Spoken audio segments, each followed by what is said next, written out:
better world.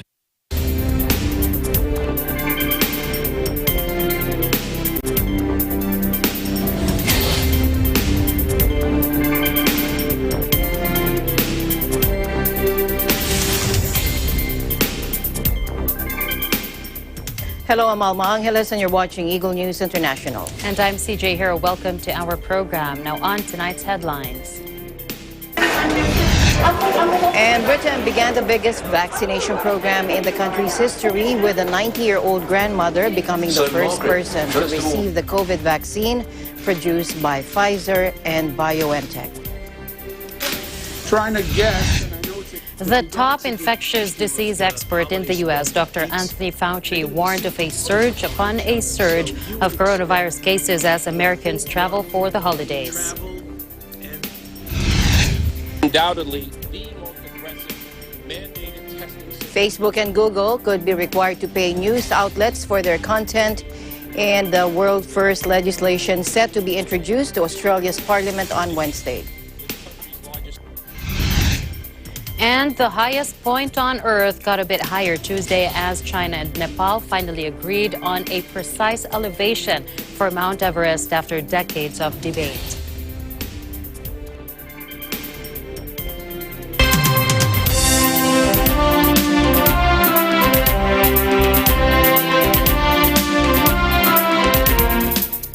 Britain began the biggest vaccination program in the country's history, with a 90-year-old grandmother becoming the first person to receive the COVID vaccine produced by Pfizer BioNTech. The historic inoculation was given to Margaret Keenan at a hospital in Coventry, Central England. She told reporters, "It's the best early birthday present I could wish for, because it means I can finally look forward Margaret, to." First of all, tell us, how was it? How was it for you? It was fine. It was fine. I wasn't nervous at all. It was really good. Yeah. Yeah. So, well, I'd say go for it. Go for it, because it's free, and it's the best thing that's ever happened at the moment. So, please go for it. That's all I say. You know, if I can do it, well, so can you. You know. At the moment, I don't know how I feel. It's just so strange and so wonderful, really. Yeah. So anyway, this is for a good cause. So I'm so pleased I had it done. Yeah. Did you play?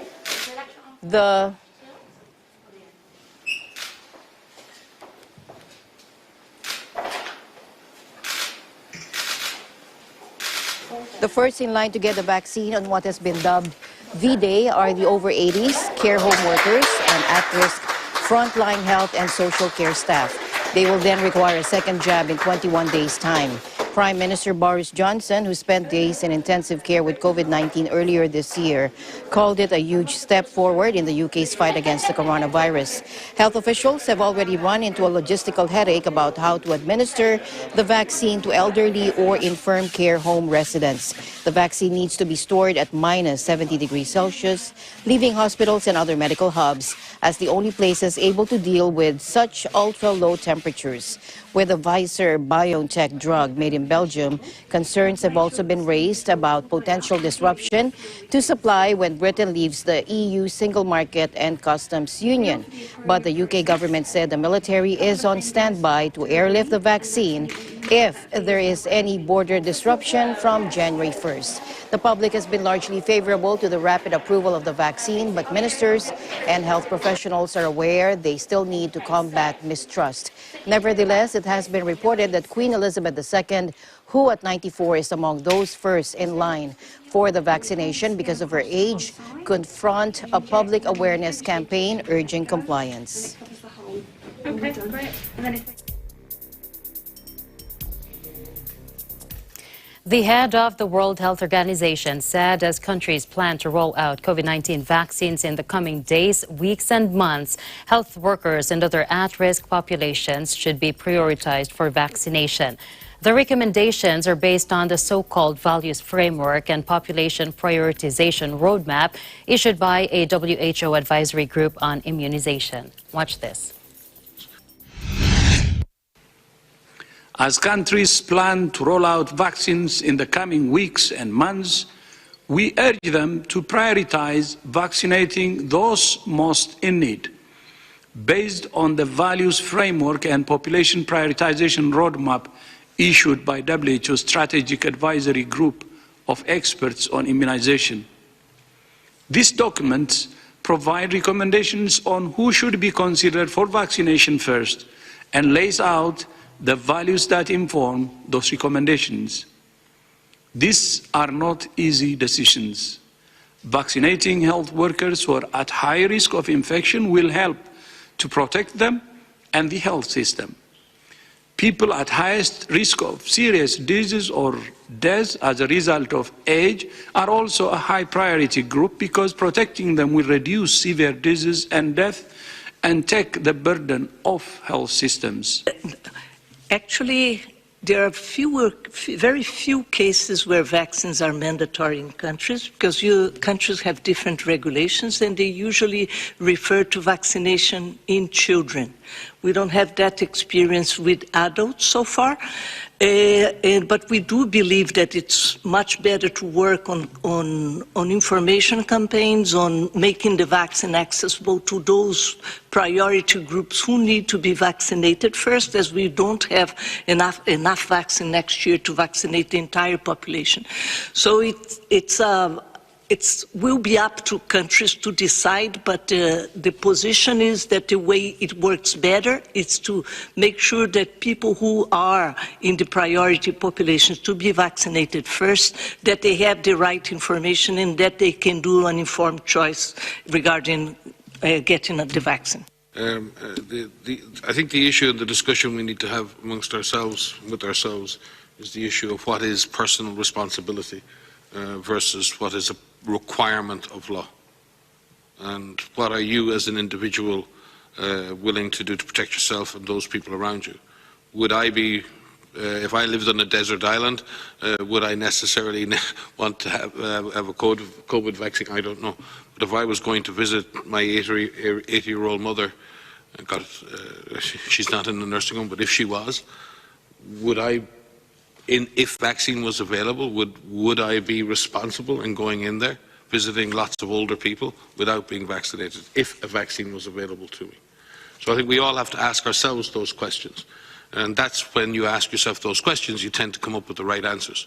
And then you avoid questions about law and mandatory natures of vaccines. I think the other thing that Maria reflected to me earlier was, you know, the reality is most people want these vaccines. This is a massive potential victory for global health. People are demanding these vaccines. People want these vaccines. They want these vaccines to be rolled out carefully and safely. There are specific circumstances in which governments may have to require specific mandates for vaccination. But I think all of us who work in public health would rather avoid that as a means of getting people vaccinated. I think we are much better served to present people with the data, present people with the benefits, and let people make up their own minds, obviously within reason, because there are certain circumstances, as I've alluded to, where I would believe that it would be the only responsible thing would be to be vaccinated in future when the vaccine is fully available. But what we need now globally is not to enter the land of empty promises in terms of supporting the ACT Accelerator. The structure is there, the partnership is there, the means to do this, allocation fairly and equitably, is there. We've never had that in place previously, but what's not in place is the financing to make that happen in 2021. According to the WHO's overview of different candidate vaccines, 51 have entered human trials, 13 of which have reached final stage mass testing. A further 163 candidate vaccines are being developed in laboratories with a view to eventual human testing. The world first rollout of the Pfizer vaccine is due to begin in Britain on Tuesday.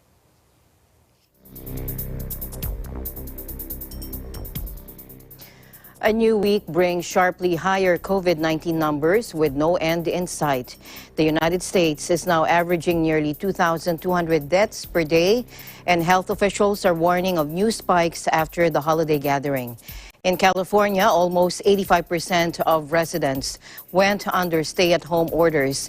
By region, right now, the Bay Area has an ICU capacity of 25.7%, Northern California 28.2%, the Greater Sacramento region 20.3%, and the most dire regions is Southern California with a capacity of 10.9%. Take a look.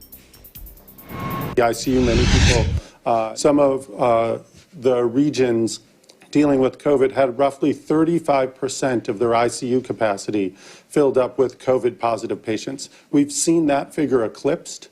We think about that as new workload for the ICUs that wasn't there before. So even if you were running at 50 or 60% capacity before COVID, you might be running close to 90, 95%.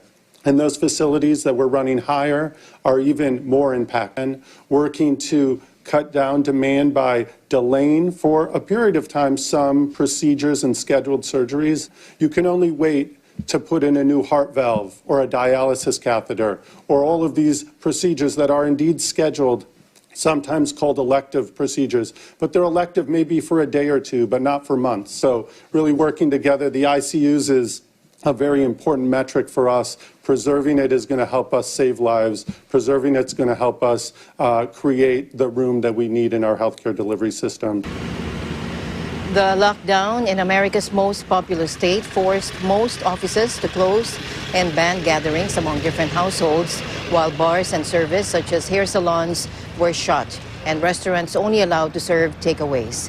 The total number of deaths in the U.S. reached 283,621 late Monday, according to Johns Hopkins University, with 1,390 fatalities in the previous 24 hours alone.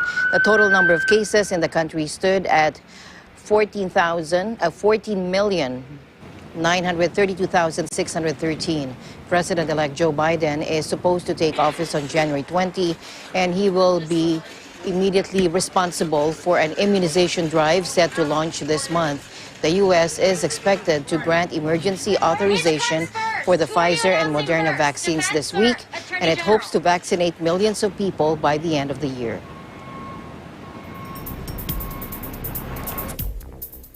In a related news, the World Health Organization's Emergency Response Director said the COVID-19 pandemic in the United States is shocking, considering the level of the country's medical system.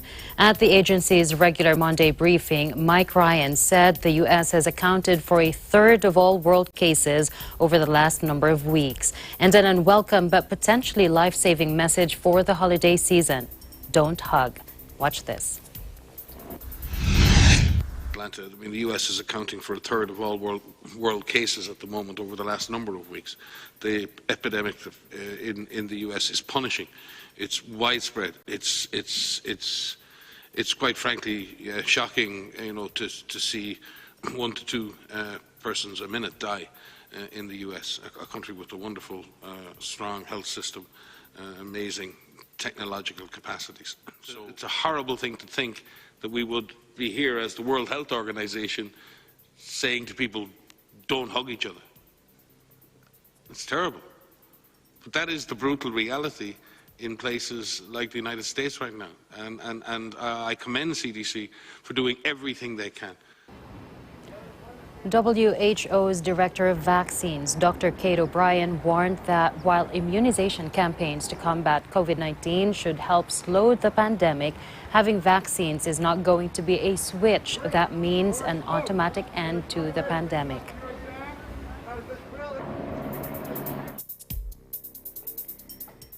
Meanwhile, the top infectious disease expert in the U.S., Dr. Anthony Fauci, warned of a surge upon a surge of coronavirus cases as Americans travel for the holidays.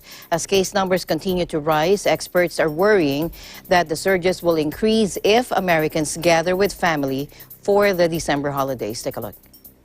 Trying to guess, and I know it's with regard to the issue of the holiday spread and the peaks, they're going to be superimposed upon each other. So you would expect the full blunt of the travel and the family setting gatherings with friends that you alluded to as being a problem. You'd expect that the effect of the Thanksgiving surge would be probably another week and a half from now, because It's usually 2.5 weeks from the time of the event. The problem is that's going to come right up to the beginning of the Christmas Hanukkah potential surge. So you have a surge upon a surge, and then before you can handle that, more people are going to travel over Christmas. They're going to have more of those family and friends gatherings that you accurately said are an issue. So if those two things happen and we don't mitigate well, we don't listen to the public health measures that we need to follow, that we could start to see things really get bad in the middle of January. So I think not only for New York State, but for any state or city that is facing similar problems, without substantial mitigation, the middle of January can be a really dark time for us. In addition to the absolute number of the people in a home for a gathering or a social setting, you want to make sure you don't get people who just got off an airport or a plane or a train and came in from Florida or came in from wherever. That's even more risky than the absolute number. So not only the number of 10 seems reasonable, but make sure that when people come in, that they're not people who you have no idea where they've been or who they've been exposed to. I mean, you want to be friendly, you want to be collegial, but you really got to be careful about that. Yeah. New York City reopened its public elementary schools, but officials are warning that indoor dining in restaurants could be halted within days if the coronavirus hospitalizations fail to slow. Mayor Bill de Blasio said Monday at a virtual news conference from City Hall that it was safe to reopen schools as protocols had been beefed up. The return in-person learning for 5 to 10-year-olds comes despite the positivity rate in the city rising to around 5%. Middle schools, high schools, and public colleges remain closed and will offer virtual classes only until at least January. State Governor Andrew Cuomo warned that restaurants will have to stop indoor dining if hospitalization rates don't stabilize within 5 days. Restaurants are presently allowed to seat customers inside at 25% capacity.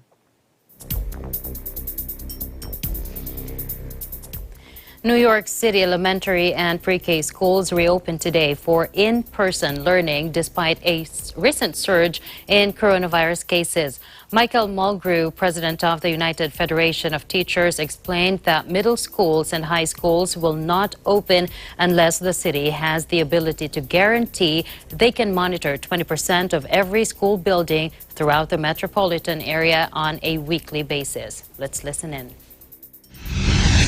Undoubtedly, the most aggressive mandated testing system in the entire country is now happening inside of our schools. Happy today, we are once again opening up some of our schools here in New York City, this country's largest school system, and more importantly, the only large school system in the country that actually has live in-person instruction. This is a very, very difficult time that we are all going through, and I am happy that the city has agreed to do even more aggressive testing. Every school in New York City now will be tested. 20% of the population inside of the building will be tested on a weekly basis. We know we still have a long way to go to get through the rest of this pandemic, but we at least see a light at the end of the tunnel. But we want to make sure that we're doing everything that needs to be done to keep people safe.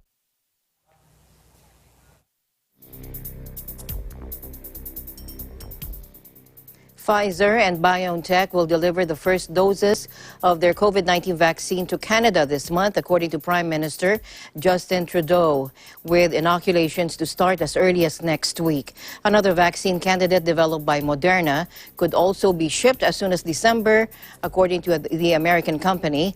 And at a news conference, the Prime Minister said a deal was signed with Pfizer and BioNTech to begin early delivery of doses of their vaccine candidate. Let's listen in. Canada has secured an agreement with Pfizer to begin early delivery of doses of their vaccine candidate. We are now contracted to receive up to 249,000 of our initial doses of Pfizer-BioNTech's COVID-19 vaccine in the month of December. Pending Health Canada approval, the first shipment of doses is tracking for delivery next week. Shipments will continue to arrive into 2021 with millions of doses on the way. Over the last few days, we've seen new records of COVID-19 cases in a number of provinces. Hospitalizations are rising, families are losing people, and our most vulnerable are at risk. Just because we're getting closer to vaccines doesn't mean we can afford to become complacent. And on the other hand, just because the numbers are spiking doesn't mean we should give up in despair. Healthcare workers and vulnerable populations, including the elderly, would be the first to receive it. The federal government has concluded pre-orders with several pharmaceutical companies, including AstraZeneca, Pfizer and BioNTech, Sanofi, and GSK, Novavax, Johnson & Johnson, Medicago, and Moderna for 400 million doses to ensure it eventually gets what it needs for its population of 38 million. Canada has reported 419,000 virus cases as of Monday, including nearly 13,000 deaths. President Rodrigo Duterte wants the government to shoulder the cost for COVID-19 tests in government health centers to further curb the spread of the virus. In a public address on Monday, Duterte said he realized the importance of testing to stop transmission, especially in cases of asymptomatic patients. He ordered Health Secretary Francisco Duque III to craft a policy that would subsidize the RT-PCR test of suspected cases in government laboratories or public health centers. He also asked Duque to target the first or second quarter of 2021 to roll out the program, vowing to find sources to fund the initiative. Let's listen in. Alam mo, ang importante pala, sa totoo lang, na-realize now, it's the testing. Yung swabbing, pati yung test.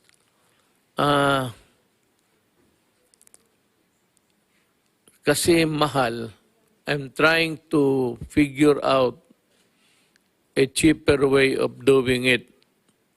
And I will discuss it with the Secretary of Health and General Galvez, how to come up with a cheaper swabbing and testing. Kasi magbayad nga mahal lalo na sa airport. Ang problema noon in the early days ang sa airport, which was really a mandatory thing for me, na nagpunta doon, ang presyo ata mga to, so yung iba, tama-tama lang yung pera, especially the marginalized. Marginalized, I mean, is yung tama-tama lang. Ang estudyante, so pamasahe pa uwi, airport, they never really content with the extra expenses. So, yeah, yun ang problema. Dapat, if we are to really avoid and limit the virus, government itself must provide for the,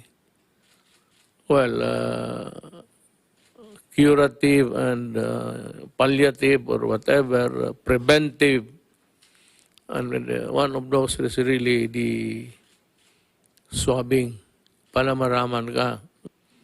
So, I leave it to the city government and we will talk about it later. Itong mga hotel na bakante, total pagkatapos yan, you can always decontaminate the rooms. We will do it for you. Arrange with the hotels na pwede mo munang gamitin, lalo na sa panahon na ito.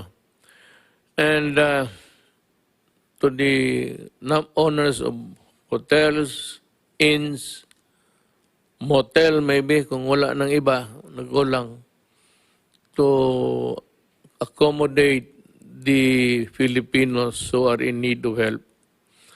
I will assume the full responsibility of paying you uh, pagdating ng panahon. I will see to it that I will ask Congress. I will plead sa kanila na hanapan ng paraan, bayaran kayo. And I will personally see to it that you are paid on time. This would include siguro meals, but simple lang. Kagaya dito, I recommend the menu dito sa Malacañang. Dito magkain ka, isang sabaw, isang ulam, pati kanin. Hanggang dyan lang ang makuha mo dito na pagkain.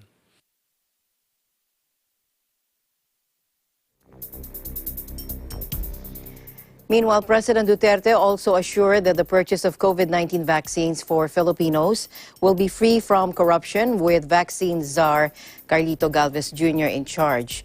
The president said he had full faith and confidence that Galvez will make sure that there won't be any kickbacks involved in the process of acquiring vaccines. He also defended Health Secretary Francisco Duque III against corruption allegations anew. He said he was sure that the latter never received any money. Let's listen in. Tanggap ng pera, tinanong ko sino, sabihin ko rin nyo. Sabihin ninyo sa akin. Wala talaga. Either sa intelligence, sa military, sa police, o sa civilian. I have not heard Secretary Duque receiving money. Yung vaccine na yan, it's worth billions. They say that we would need about 73 billion to vaccinize the population. Yan, teritoryo yan ni General Galvez. I have full faith and confidence that walang kickback yan, wala lahat. It will be a clean straight deal. Whatever be the vaccine. Walang makikialam. Siya lang, kasi sinabi ko, siya lang ang kakana niyang itong vaccine para sa ating mga kababayan. He said as far as he is concerned, his cabinet members were all honest. Otherwise, he would ask them to resign immediately.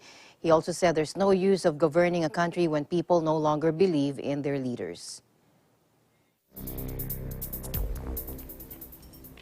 Still in the Philippines, President Rodrigo Duterte said he will not declare a ceasefire ever again with the Communist Party of the Philippines, New People's Army, National Democratic Front, or CPP-NPA-NDF for the rest of his term. The president made the remarks 4 days after the Armed Forces of the Philippines, or the AFP, said it is not inclined to recommend any truce with the CPP-NPA-NDF this holiday season. Watch this. There will be no ceasefire ever again under my term ko pagka-presidente. For all intents and purposes, yung ceasefire is dead. Wala na yun. Matagal na yun. Nung umalis ako, when I walk away from the talks, because we cannot understand each other, maybe we were talking on different dialects. I don't know where. But I just simply cannot understand the way it was being carried by the other side, by being played. What was evolving before me was something which is not acceptable to the Republic of the Philippines. Lalo na yung coalition government. You are... No president, no stupid president will allow it. He will get impeached. You will get impeached by... You are not supposed to share that power. Ako, may sinumpaan ako. And those powers given to me under the law are only to be exercised unless they are capable of being delegated. I cannot compromise anything in this government. So for all intents and purposes, I would say the ceasefire is dead, and there is this the peace talks between the NDF, NPA, pati yung isahin lang natin yung legal front nila, NPA, NDF, pati kayong lahat. I am identifying you because I have seen the records. You are really communists. Taken all in all its narratives, whatever, the Jasig, you're out to share power. So I have to destroy you. In his speech last week, President Duterte said the armed forces of the Philippines does not engage in red-tagging leftist lawmakers, but was actually identifying them as legal fronts. He said the AFP is very correct for identifying groups like Bayan, Makabayan, and Gabriela as legal fronts of the CPP-NPA.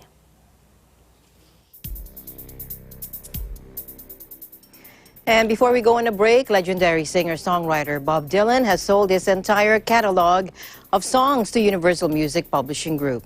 The value of owning music rights has soared in recent years, with a surge in popularity of streaming sites such as Spotify, a trend that has grown during the pandemic lockdown. Now, Dylan, who burst onto the folk scene in New York in the early 1960s, has sold more than 125 million records around the world. The price was not announced, but the deal covered more than 600 songs, including Blowing in the Wind, The Times They Are a-Changin', and Like a Rollin' Stone.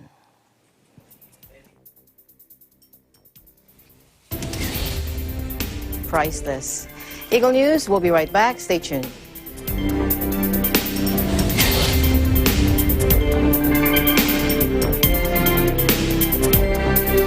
This portion is brought to you by Canreef Corporation, your ventilation and air conditioning specialist. Services offered: supply and installation of elevators, escalators, air conditioners, ventilators, jet towel hand dryers, generators, access control system, factory automation and modernization. For more info, please contact Ami Kanke at 0915-263-7198 or 0998-900-3224. Skyway Stages 1 and 2, the elevated toll road system project, run from a section of the South Luzon Expressway from Alabang to Magallanes, Makati. The Skyway Stage 3 is an elevated expressway connecting the South Luzon Expressway through the existing Skyway Stages 1 and 2 to the North Luzon Expressway via Balintawak. Skyway Stage 4 is an 80-kilometer mixed elevated and at-grade toll road that will connect the existing Skyway system, starting from the FTI section all the way to Bulacan.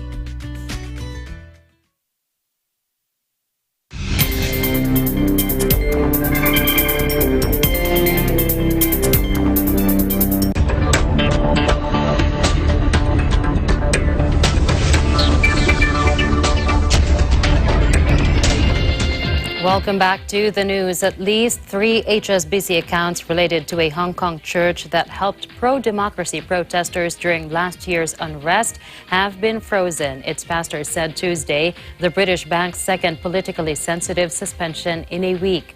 Fears are growing over the financial hub's banking independence after the institution, whose Asian profits are fueled by China, suspended the accounts of exiled former Hong Kong pro-democracy lawmaker Ted Hui and his family on Sunday. Roy Chan, the evangelical pastor of Good Neighbor North District Church, said in a Facebook video Tuesday he is now living with an empty wallet in Britain with his wife and their 4 children. He said they were not notified about the freeze before Monday's action. HSBC and Hong Kong police have not responded to inquiries from AFP. The bank has tried to stay in Beijing's good graces, vocally backing the territory's controversial national security law, prompting criticisms in Washington and London.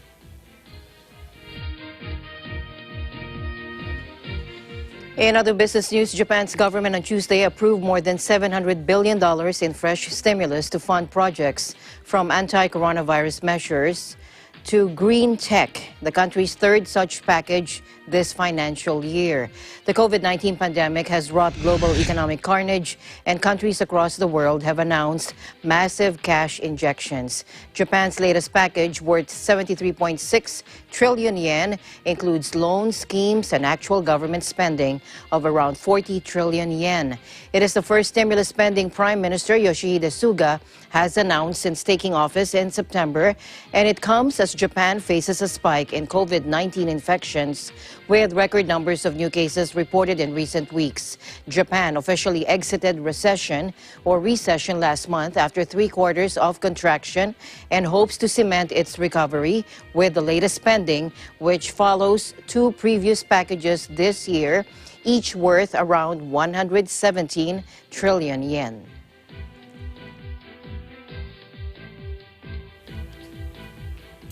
The medical arm of Chinese e-commerce giant JD.com soared 75% on its debut in Hong Kong, valuing the company at $50 billion as investors bank on the pandemic boom in digital health services. The upward trend in early trading for JD Health International pointed to growing interest in investor demand for post-pandemic digital medical care in a year when China's and other national health services became increasingly stretched. The health unit's share price hit 94.50 Hong Kong dollars in the opening minutes of trading, well above the listing price of 70.58 Hong Kong dollars that valued China's biggest online healthcare platform and retail pharmacy at as much as $28.5 billion. JD Health CEO Jin Lijun described the listing as a new starting point, adding that the firm aims to provide convenient and accessible medical services after a challenging year in the health sector. Chinese tech companies are increasingly looking to move into digital healthcare after months of lockdowns caused by the coronavirus pandemic. The health arm of JD.com's rival Alibaba has more than doubled in valuation in Hong Kong during the pandemic. Meanwhile, South Africa's economy bounced back strongly in the third quarter from a slump inflicted by the coronavirus pandemic, according to official data on Tuesday. Gross domestic product, or GDP, in Africa's second largest economy expanded 13.5% quarter on quarter in July to September, largely as a result of the easing of COVID-19 lockdown restrictions, according to statistics agency Statsa. In a statement, the previous 3 months had brought a 16.6% contraction. In annualized terms, the statistics agency's preferred measure, third quarter growth reached 66.1% after falling back by 51.7% in April to June. To this day, South Africa accounts for most African coronavirus cases, with almost 820,000 confirmed infections out of 2.3 million across the continent. Leaders imposed a strict lockdown on March 27, aimed at controlling the virus spread, but which also hobbled the economy. The government started to gradually loosen restrictions as new infections slowed during the third quarter, allowing economic activity to start picking back up.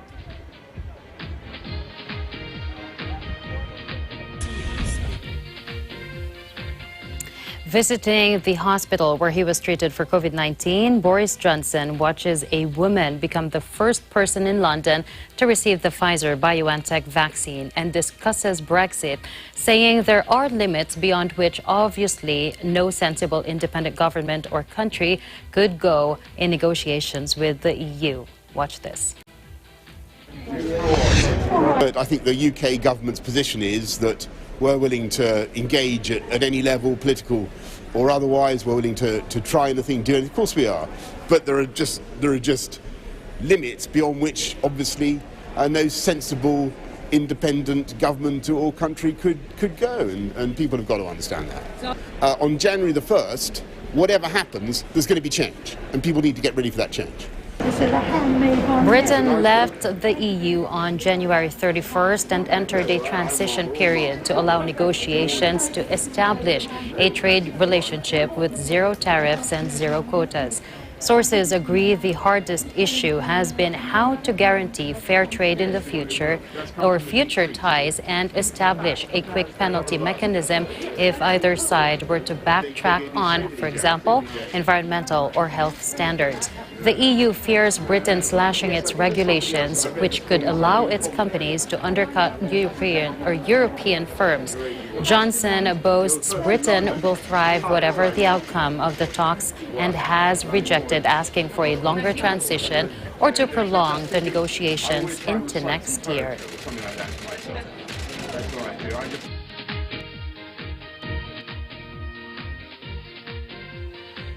And in the business of show business, the fantasy movie Monster Hunter has vanished from Chinese cinemas just days after its release, after a brief line of dialogue was targeted by local social media users as racist. The movie, an adaptation of a popular role-playing video game of the same name, premiered in China on Friday but quickly became embroiled in online controversy. The latest example of the sensitivities of operating in the huge but heavily censored Chinese movie market. In the scene, a character played by Asian American rapper and actor Jin Young tells his companion, "Look at my knees." The white male character replies, "What kind of knees are these?" And Jin jokes, "Chinese." Criticism of the line went viral on Chinese social media over the weekend, with many saying it was racist and some calling for a boycott. Entertainment news site Deadline.com said Constantin Film, a German company that co-produced the movie with Chinese tech giant Tencent and Sony Pictures, issued an apology on Sunday for the line of dialogue. It said the line had been removed from the film. Many users of China's popular Twitter-like Weibo platform said they were offended by the apparent linking of Chinese with the symbolism of someone being brought to their knees. Holy shit.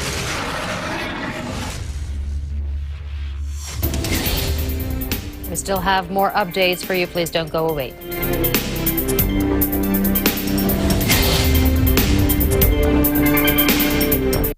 This portion is brought to you by RJK Services Manpower Agency Corporation.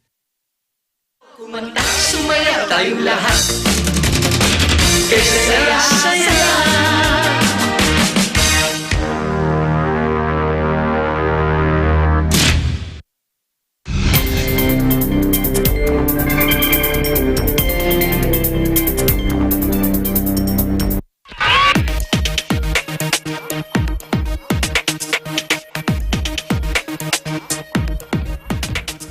A second U.S. federal judge has suspended a Trump administration executive order threatening to ban TikTok in the United States.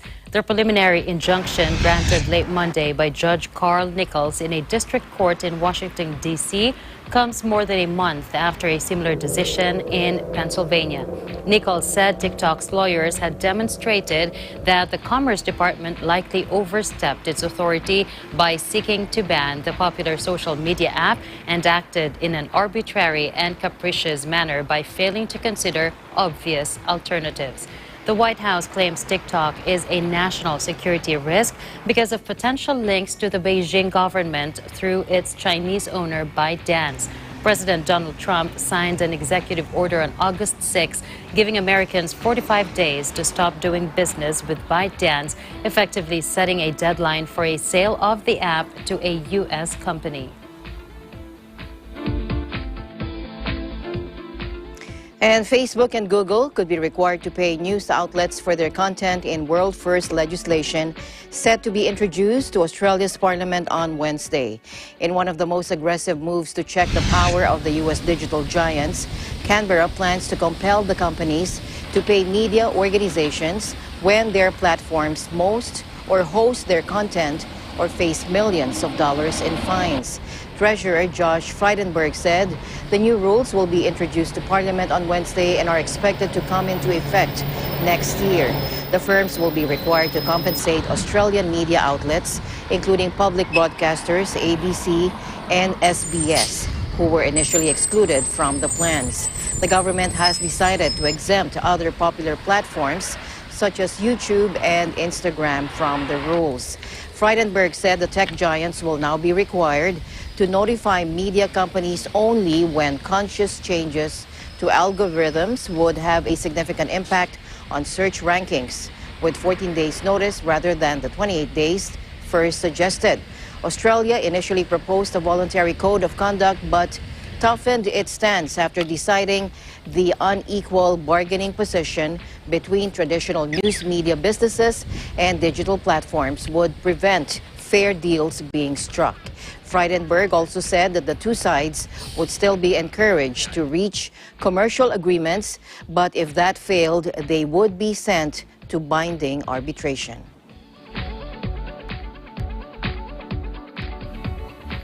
Uber agreed to sell its autonomous car division to Aurora in a deal that gives the ride-hailing giant a stake in the startup developing self-driving technology. As part of the deal, Uber will invest $400 million in Aurora to merge the teams from both firms seeking to advance the technology for autonomous ride-hailing. Uber founded its self-driving efforts in 2015 in Pittsburgh when it poached 40 researchers from Carnegie Mellon University. The operation, called Uber ATG, or Advanced Technologies Group, would later grow to over 1,000 employees. Uber believed developing self-driving cars was essential for it to survive, given that self-driving cars might make human driving vehicles expensive and irrelevant. But now Uber, which cut 25% of its staff during the pandemic, expects the deal to reduce its costs and contribute to its plan to be profitable, excluding certain costs in 2021.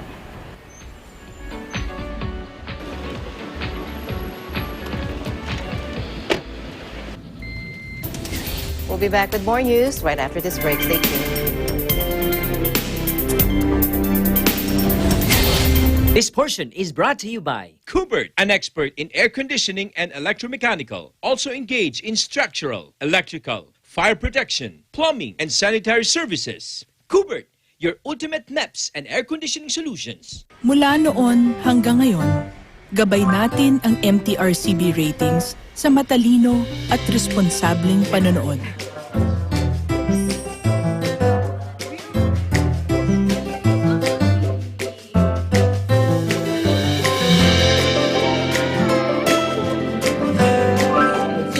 Sa tamang pagsunod sa MTRCB ratings, ginagawa nating ligtas at makabuluhan ang panonood ng bawat miyembro ng pamilyang Pilipino. Lumipas man ang panahon, hanggang may pamilyang Pilipino, andyan ang MTRCB.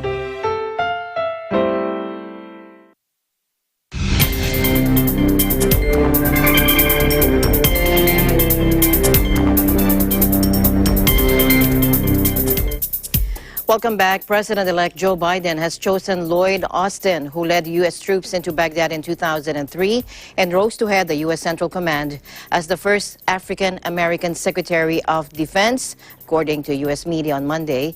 A veteran of conflicts in Iraq and Afghanistan, the retired four-star Army General, 67, beat out the favorite for the job, former Undersecretary of Defense Michelle Flournoy, amid pressure on Biden to nominate more minorities for positions in his cabinet.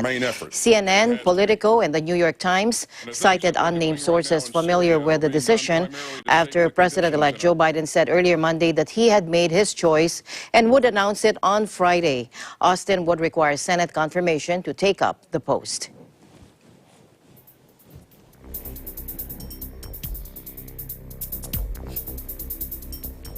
A political crisis in the perennially restive Democratic Republic of Congo deepened on Monday as lawmakers trashed parliament after President President Felix Tshisekedi moved to scrap the shaky ruling coalition. Tshisekedi's government has been in tatters with MPs loyal to his powerful predecessor Joseph Kabila, who command more than 300 seats in the 500-member parliament, increasingly at odds with supporters of the president. Tshisekedi on Sunday said he planned to form a new coalition and warned he might be forced to dissolve parliament and hold fresh elections in a country racked for decades by conflict and corruption. The announcement sparked violent scenes in Parliament on Monday, with sources close to the Assembly's pro-Kabila speaker charging that lawmakers of Tshisekedi's party went on the rampage, destroying desks and chairs. The growing tensions have sparked international alarm, with the African Union calling on the country's leaders to work resolutely and sincerely for national harmony and to preserve peace and stability.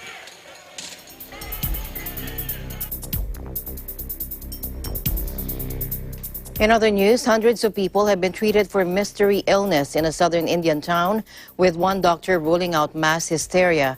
At a time that nerves are already frayed because of the coronavirus, officials said nearly 500 people have been treated, with most swiftly recovering, but the death of a 45-year-old man at the weekend was attributed to the mystery disease.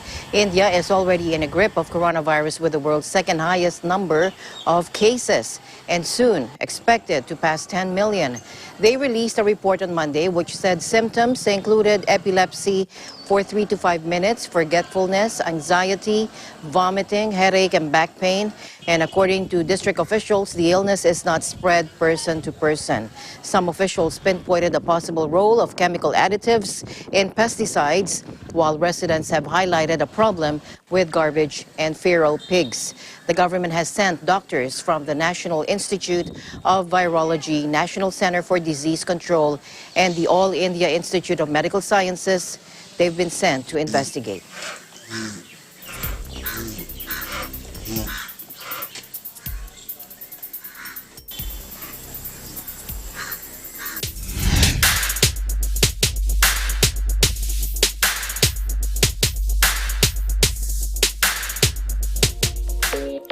Dangling 400 meters over a void suspended only by a cord, Yang Fei Yui is not your average litter picker.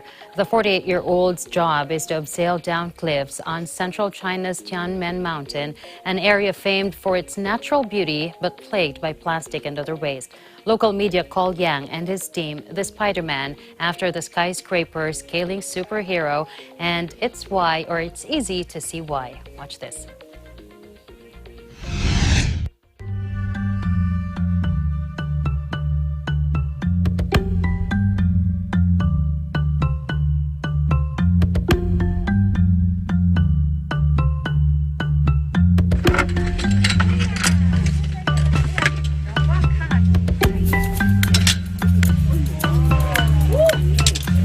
这没恐惧，习惯了，反正有一点点。一开始的时候有一点恐惧吧，现在没事了。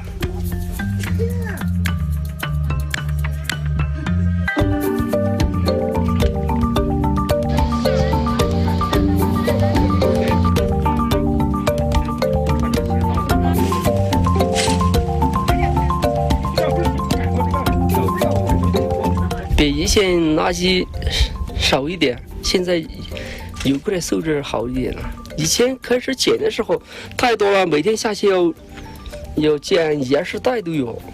现在你看，现在今天垃圾都少多了，我们习惯了。为了我们张安街的环保问题是吧？辛苦一点没事。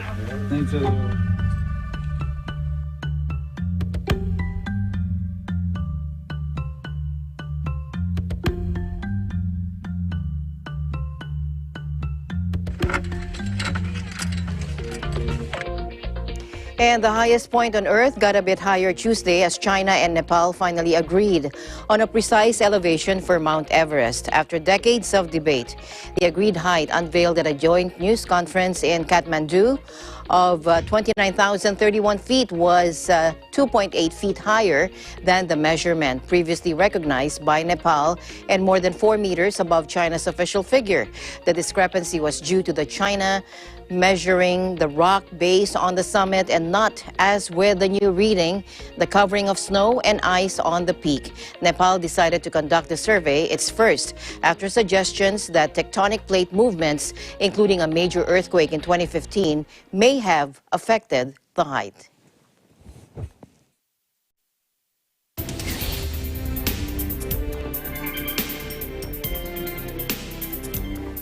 I would never go up that mountain.